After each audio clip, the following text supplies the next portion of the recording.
இல்லை வேண்டாம், ஆட்டோ எதுனா வரும், நான் அப்படியே பிடிச்சி போய்க்கிறேன், நீ உன் வேலையை கண்டினியூ பண்ணு என்று ஹரிஷ் சொல்லி கொண்டிருக்கும் போதே அங்கு மீண்டும் போஸ் வந்தான். இங்கே என்ன நடக்குது கயல் என்று போஸ் கேட்க, நான் ஹரிஷை ட்ராப் பண்ணிட்டு வரேன் என்றாள் கயல். இது போஸுக்கு கடுப்பை கிளப்ப அவன் ஹரிஷை முறைத்து பார்த்துவிட்டு, இவனால என்ன வெளியில தூக்கி எறிஞ்சிருக்காங்க, இவனை போய் ட்ராப் பண்ணிட்டு வரேன்னு சொல்ற, என்ன கண்டுக்க கூட இல்லை, அவன் முக்கியமா நான் முக்கியமா என போஸ் கேட்க, போஸ் நான் தான் ஹரிஷை இங்கே கூட்டிட்டு வந்தேன், நமக்கு ஹெல்ப் பண்றதுக்காக தான் கூட்டிட்டு வந்தேன், அப்படி இருக்கிறப்போ நான் போய் ட்ராப் பண்றதானே சரியா இருக்கும், இஸ் மை ஃப்ரெண்ட், அவன் என்னை எவ்வளோ பெரிய ஆபத்தில் இருந்து அன்னைக்கு காப்பாத்தினான்னு உனக்கு தெரியாது, நீ என் ஃப்ரெண்டை மரியாதையோடு ட்ரீட் பண்ணியிருக்கணும் என்று கயல்விழி கூற, அவள் சொல்லும் காரணம் சரியாக இருந்தாலும் போஸால் அதை ஏற்றுக்கொள்ள முடியவில்லை. அவனுக்கு கேப் புக் பண்ணி கொடுத்துடலாம், அவன் போய்ப்பான், நாம வா உள்ள போலாம், நமக்காக உள்ள ஃப்ரெண்ட்ஸ் வெயிட் பண்றாங்க என்று போஸ் கூற, அந்த நேரத்தில் கருப்பு நிற விண்டோ கொண்ட நீண்ட கார் ஒன்று அவர்கள் முன் வந்து நின்றது. மூவருமே காரை பார்த்து கொண்டிருக்க காரின் கதவு திறக்கப்பட்டது. உடனே காருக்குள் இருந்தவன் மூவர் மீதும் ஸ்ப்ரேவை அடிக்க சில வினாடிகளிலேயே 3 பேரும் மயங்கி விழுந்தனர். அந்த கார் மூவரையும் ஏற்றிக்கொண்டு அங்கிருந்து புறப்பட்டது. சில மணி நேரத்திற்கு பின் மூவரும் ஒருவரை தொடர்ந்து ஒருவர் மெல்ல கண் விழித்தனர். அவர்கள் முன் நிழல் போல் இருவர் நிற்பது தெரிய, ஏய் யாரா நீங்க, என்னை இங்கேண்டா கூட்டிட்டு வந்திருக்கீங்க என்று போஸ் கத்தினார். ஆனால் அவர்களிடமிருந்து எந்த பதிலும் வரவில்லை.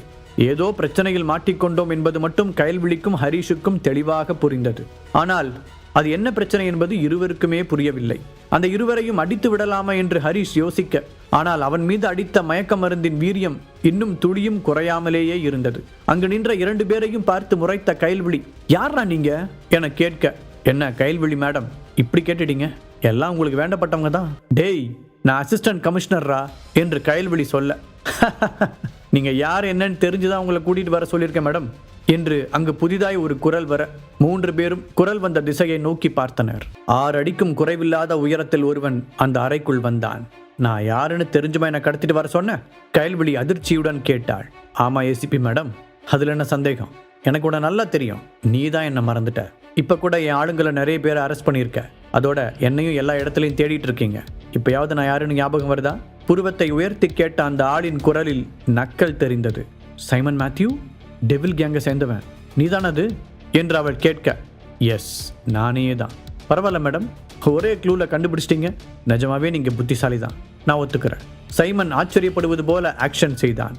என்கிட்ட இருந்து உனக்கு என்ன வேணும்? என்ன கடத்தினா எல்லா பிரச்சனையும் முடிஞ்சிடும் நினைச்சியா? கயல் புரியாமல் கேட்டாள். டெவில் கேங்னா என்ன? ஹரிஷ் வேறு நேரங்கட்ட நேரத்தில் சந்தேகம் கேட்டான். சைமன் கயலின் கேள்விக்கு பதில் சொல்லாமல் ஹரிஷையும் போஸையும் கொஞ்ச நேரம் உற்று பார்த்தவன், ஏசிபி மேடம் 2 பேருமே நல்லா தான் இருக்கானுங்க, இதுல எது உங்க ஆளு என்று கேலியாக கேட்டான். முட்டாள்தனமா பேசாத, அவனுக்கும் எங்களுக்கும் எந்த சம்பந்தமும் இல்லை, நான் தான் அவளை கட்டிக்க போற மாப்பிள, போஸ் வேகமாக சொன்னான். உங்க 3 பேருக்கும் இடையில என்ன நடக்குதுங்கிறத பத்தி எல்லாம் எனக்கு கவலை இல்லை, ஆனா இப்ப 3 பேருமே ஒன்னா என்கிட்ட மாட்டிருக்கீங்க, அவ்வளோ ஈஸியா உங்களை விட்டுருவேன்னு மட்டும் நினைக்காதீங்க சொல்லிவிட்டு சைமன் சத்தமாக சிரித்தான். சைமன், அவங்க 2 பேரையும் விட்டுரு, உங்க ஆளுங்களை அரெஸ்ட் பண்ண சொல்லி ஆர்டர் போட்டது நான் தான், அவங்களுக்கும் இதுக்கும் எந்த சம்பந்தமும் இல்லை. கயல் அவனுக்கு புரிய வைக்க முயற்சித்தாள். டெவில் கேங் இந்தியாவின் முக்கியமான அண்டர் கிரவுண்ட் கேங்குகளில் ஒன்று. அவர்கள் கொஞ்சம் கூட இரக்கமற்றவர்கள். அந்த கேங்கின் கொடூரமான செயல்களால் தொடர்ந்து பொதுமக்கள் பாதிக்கப்பட அவர்களை தடுத்து நிறுத்த போலீஸ் டிபார்ட்மெண்ட் பல்வேறு பாதுகாப்பு நடவடிக்கைகளை மேற்கொண்டது. அதற்காக அமைக்கப்பட்ட தனிப்படையின் தலைவியாக கயல் நியமிக்கப்பட பல்வேறு திட்டங்கள் தீட்டி சீக்ரெட் ஆபரேஷன்கள் மூலம் தேடி தேடி அவர்களை அரெஸ்ட் செய்தாள். ஆனால் இப்பொழுது சம்பந்தமே இல்லாமல் தன்னால் ஹரிஷும் போஸும் மாட்டிக்கொண்டிருக்க கயலுக்கு என்ன செய்வதென்று தெரியவில்லை. அவ சொல்றது சரிதான், இது உங்களுக்கும் அவளுக்கு இருக்கிற பிரச்சனை, இதுல தேவையில்லாம என்ன இழுக்காதீங்க, என்னை விடுறதுக்காக நீங்க என்ன கேட்டாலும் நான் கொடுக்குறேன் போஸ் அவசரமாக சொன்னான். ஓ அப்படியா, சரி உன்னால எவ்வளவு தர முடியும்? அங்கிருந்த சோஃபாவில் வசதியாக சாய்ந்து உட்கார்ந்த சைமன் போஸை பார்த்து கிண்டலாக கேட்டான்.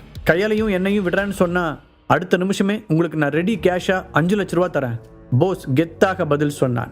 அதை கேட்டு அந்த கட்டிடமே அதிரும்படி சிரித்த சைமன், உங்க 2 பேர் உயிரோட விலை வெறும் 5 லட்ச ரூபா தானா என்றான். அதுவும் இல்லாம நான் உனக்கு தான் ரேட் கேட்டேன், நீ ஏசிபி மேடத்தை விடுறேன்னு சொல்லவே இல்லையே. ஓ, நாங்க காசுக்காக தான் உங்களை கடத்திட்டு வந்து வச்சிருக்கோம்னு நினைச்சியா? அட முட்டா பயலே, உன் உயிரோட மதிப்பு வேணா வெறும் 5 லட்ச ரூபாயா இருக்கலாம், ஆனா ஏசிபியோட வேல்யூ என்னன்னு தெரியுமாடா உனக்கு? அவங்களையும் உன்னோட பிச்சை காசு 5 லட்ச ரூபாயில கூட்டு சேர்க்கிற என்று கோபமாக கேட்ட சைமன் கயல்விழியின் பக்கம் திரும்பினான்.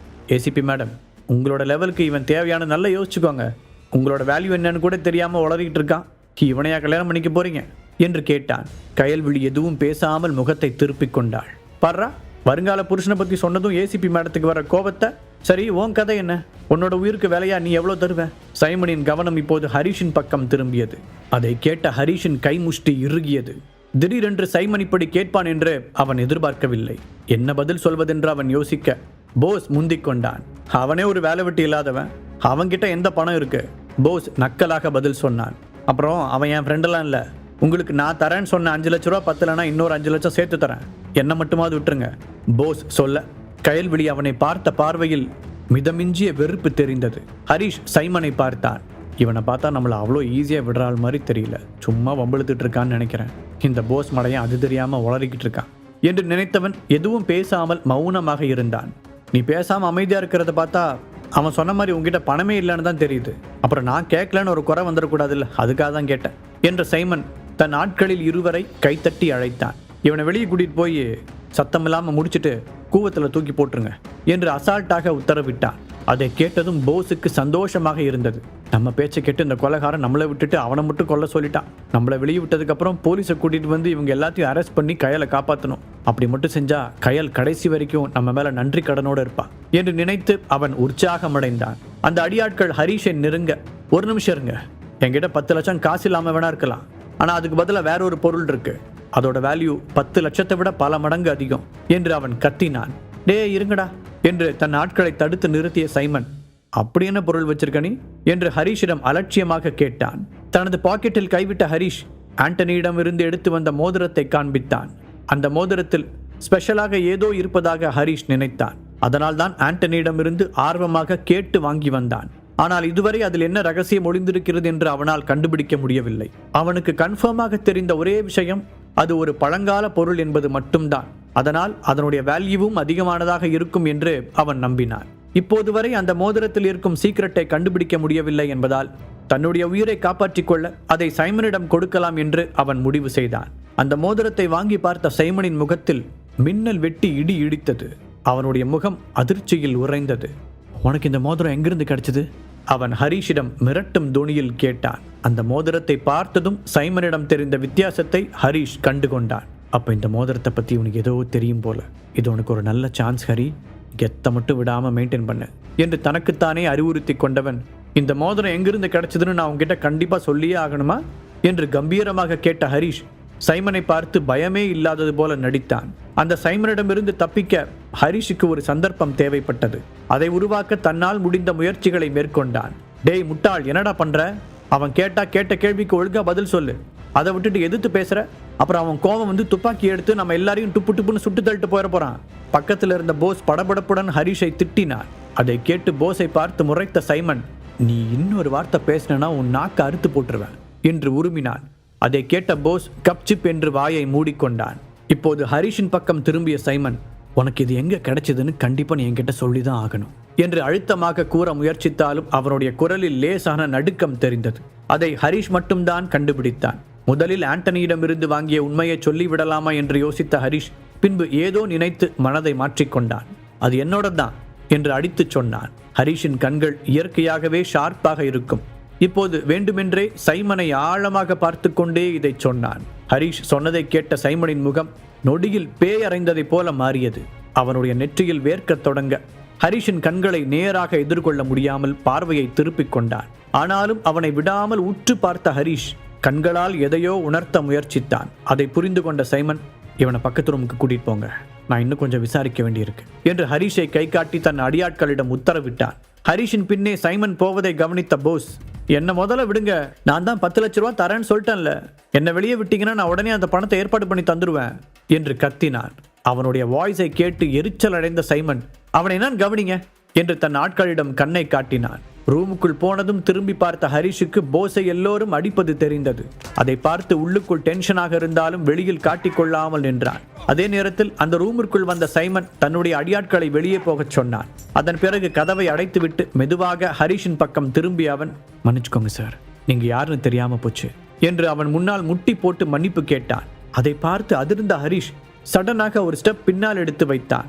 யாருன்னு நினைச்சு இவன் நம்ம கிட்ட பேசுறான்னு தெரியலையே யோசித்த ஹரிஷ் அப்போதும் எதுவும் பேசவில்லை.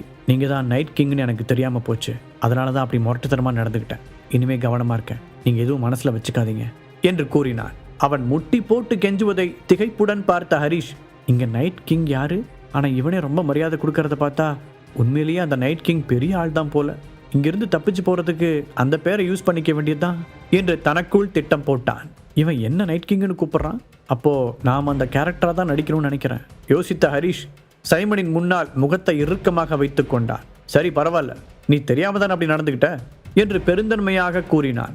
நான் பண்ண தப்ப இவ்வளோ ஈஸியாக எடுத்துக்கிட்டு என்னை மன்னிச்சு விட்டதுக்கு ரொம்ப தேங்க்ஸ் பாஸ் என்றான் சைமன். அதன் பிறகு குரலை தனித்து கொண்டவன், பாஸ் நீங்கள் ஏன் திடீர்னு சென்னைக்கு வந்தீங்க? நீங்கள் வரப்போகிறதா யாருமே எனக்கு இன்ஃபார்ம் பண்ணலையே என்று கேட்டான். நான் எங்கே போனாலும் உங்ககிட்ட இன்ஃபார்ம் பண்ணிட்டு தான் போகணுமா? நீ உன் வேலையை மட்டும் பாரு, மற்றதெல்லாம் நான் பார்த்துக்கிறேன். ஹரிஷ் அலட்சியமாக பதில் சொன்னான். Okay pass.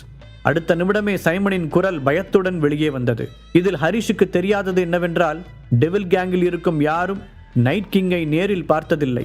அதனால் தான் சைமனுக்கும் அது யார் என்று தெரியாது. ஆனால் ஹரிஷ் தான் நைட் கிங் என்று தெரிந்த பிறகு, இவ்வளோ சின்ன வயசா இருக்கிறவர் எப்படி அவ்வளோ பெரிய இடத்துல இருக்காரு என்று அவன் ஆச்சரியப்பட்டான். அந்த காரணத்தினால்தான் ஹரிஷின் கையில் அந்த மோதிரத்தை பார்த்ததும் அந்த அளவுக்கு அதிர்ச்சி அடைந்தான். உன்னோட குரூப் ஆளுங்களை ஏசிபி கயல் பிடிச்சதா சொன்னியே, அது எப்படி நடந்துச்சு? ஹரிஷ் அங்கே கிடந்த ஒரு சேரில் சாதாரணமாக உட்கார்ந்து கொண்டு கேட்டான். ஆமாம், அவள் எப்படியோ என்னோட குரூப்பை கண்டுபிடிச்சு உள்ளே வந்துட்டா பாஸ். அதான் எப்படின்னு தெரியல, அநேகமாக என் குரூப்புக்குள்ளேயே ஏதாவது கருப்பாடு இருக்குமோன்னு சந்தேகப்படுறேன் சைமன் கடுப்புடன் சொன்னான். அதை பற்றிலாம் தெரிஞ்சுக்க எனக்கு இன்ட்ரெஸ்ட் இல்லை. இந்த சிட்டியை நாங்கள் கண்ட்ரோல் எடுத்துக்காத வரைக்கும் நீ தாராளமாக ஆளலாம் என்று சொன்ன ஹரிஷ் சைமனின் முன்னால் நன்றாகவே நடித்தான். எனக்கு புரியுது பாஸ் என்ற சைமன் சந்தோஷத்துடன் நன்றி சொன்னான். ஹரிஷுக்கு திடீரென்று பசி எடுத்தது. அவன் காலையிலிருந்து ஒரு காஃபி மட்டும் தான் குடித்திருந்தான். இன்னும் எதுவும் சாப்பிடல. ஹரிஷ் முகத்தில் எந்த ரியாக்ஷனும் இல்லாமல் சொல்ல, ஆமாம் நீங்கள் ரொம்ப பிஸியான ஆள், உங்களுக்கு சாப்பிட்றது கூட நேரம் கிடைச்சிருக்காது. இதோ நான் இப்போவே உங்களுக்கு ஏதாவது ஏற்பாடு பண்ணி தரேன் சைமன் வேகமாக பதில் சொன்னான்.